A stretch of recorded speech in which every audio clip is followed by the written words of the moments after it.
I talked about this earlier with the coaches and just watching the player, and I'm looking at a bunch of different things. I can watch the way they run, the way they move. Here, most is because soccer is so big here that all of the kids have really good feet. You know, all of the kids can stop, and which is natural for you guys here because soccer, but that's not a natural skill a lot in America. We have to work a lot at that. That's why the ladder and stuff is so big, because soccer isn't as, it's not a pop. Most kids don't play soccer in America.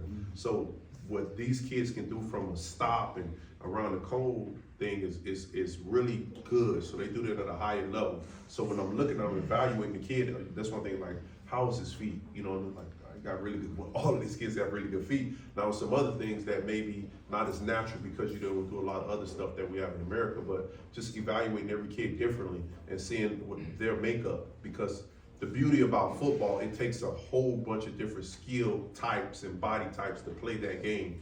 So I saw some kids, and I say right away, I saw him say he's a defensive player just by the way he moved. And so it's not a specific skill type, but I'm looking at him. He was strong, the way he moved, and was aggressive, and I said he can play football, but he's going to play defense. It was a couple other kids I saw, and I was like, his body type, he was very. Those two boys right there, very athletic and explosive, and they can play football. Now, it's a lot that they don't understand about the game of football, but I noticed like they have the skill set to play the game, the way they bounced and ran around and just how explosive and the way they run. They can play the game of football.